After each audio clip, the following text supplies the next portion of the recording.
Student accommodation is just a world of its own. Hi, my name is Sebastian and I'm on exchange at the University of Sydney from London. I spent my first semester living at Queen Mary Building, which is one of the big residential buildings organized by the University of Sydney. And I just wanted to share my experience and tell people what it was like living there from a student's perspective, because there's a lot on the internet from the university and all that kind of stuff, but I think it's important to kind of see the real side of the student accommodation.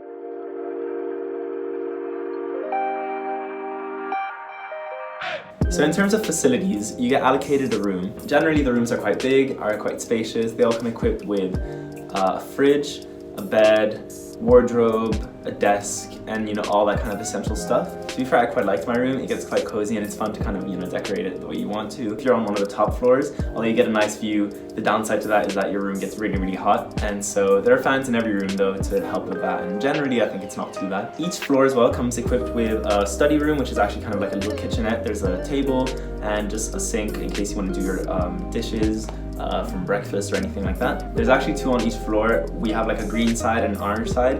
It's it's a massive student accommodation. I think someone told me that it was one of the largest in Australia. I don't know if that's true or not, but it is really, really big. You have to share the bathroom with basically everyone on your floor. So generally it's okay, but there have been some horror stories, which I'll get to in the end. Most of the cooking, however, is done downstairs on the ground floor. There's a massive kitchen, which basically looks like you're in MasterChef. You basically have to bring all your stuff down. Although there is some storage there, there's you get a cupboard and you can allocate yourself a fridge as well, which I did. Not all my friends did, but it does kind of make life a bit easier. You don't have to keep going back and forth. But if you want to cook, you have to go down there. It's kind of annoying to have to leave your room to have to do that. But then at the same time, it's really, really fun to just be able to cook with your friends every night and have kind of like a communal atmosphere basically every evening. It's really stressful in the beginning though when you're trying to meet new people, but after a while it gets okay. If you're feeling fancier, if you want to do a cool event, you can also cook a barbecue on the Rooftop Terrace, which is actually probably one of the best things the accommodation has to offer. Basically on the top floor there's like this big terrace with a really nice view on the CBD. There's like 4 different barbecues where you can just kind of go and do what you want. You don't have to book it or anything. You can literally just show up and do stuff. I've done a lot of brunches up there, a lot of birthday dinners and stuff like that. Aside from that, there's also 2 sky lounges on the floor below. They're basically this really cool space with an outdoor terrace, also with barbecues. The only downside to the roof terrace and the sky lounges is that they shut at 10, so they're not really meant for like an evening and nighttime kind of event. They're really cool regardless. I don't know why, but they decided to put some laundry machines up on the rooftop so you can do your laundry there if you feel like it. There's also a bigger space downstairs on the lower ground floor where you can do most of your laundry and drying and stuff like that. On the lower ground floor as well, there's the lower ground common room, which is a really, really fun place to go on a night out, or like before you go out. That's probably where most people met each other the first few weeks, and it's just a really fun place with ping pong tables, foosball, music.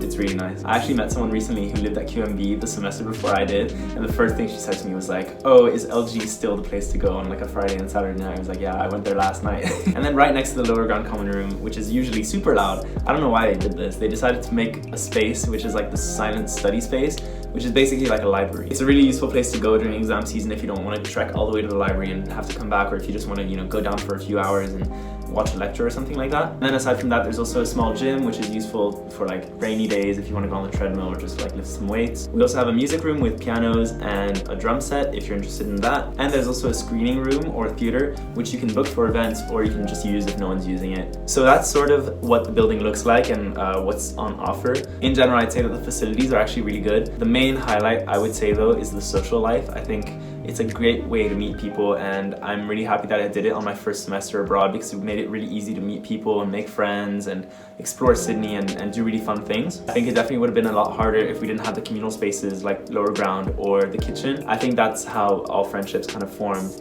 and yeah, it was just a really fun time. QMB is also in a pretty good location.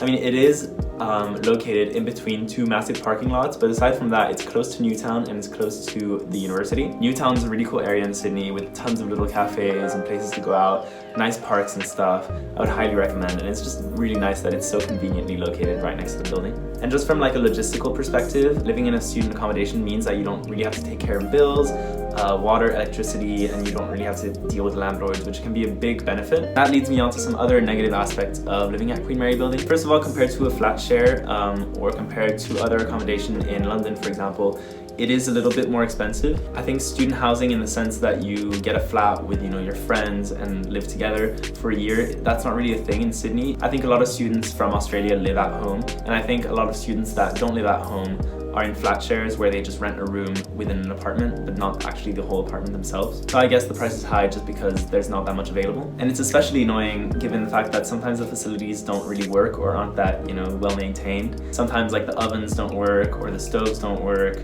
or, you know, the shower curtains are like grimy and green. Didn't necessarily happen on my floor, but it did happen to some other friends. And then that leads me on to just the simple fact that you're in a student accommodation, so you're going to be living with other people.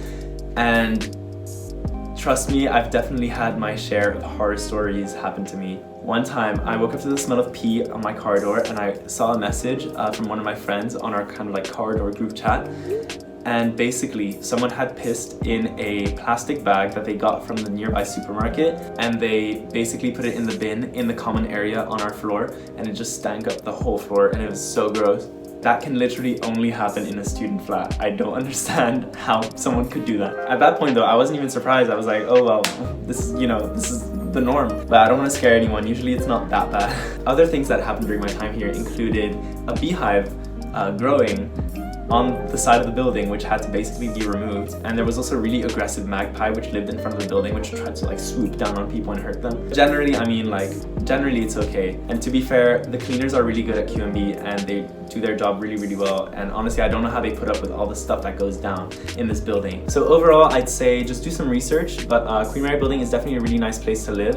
I'd say it's especially great if it's your first time in Sydney or you want to make friends or meet new people. If the social life and the social atmosphere isn't really your priority, then maybe I would recommend looking at something a bit smaller scale, because Queen Mary building does tend to be a bit overwhelming and a bit big at times, so you don't really get the homely and residential feel that you might get in other places. Overall, I really enjoyed my time here. I think it was a lot of fun, and I would definitely recommend it. I would just say try to get familiar with the place and sort of see if it's like a good fit for you. Generally, I think it will be. Thanks for watching and good luck!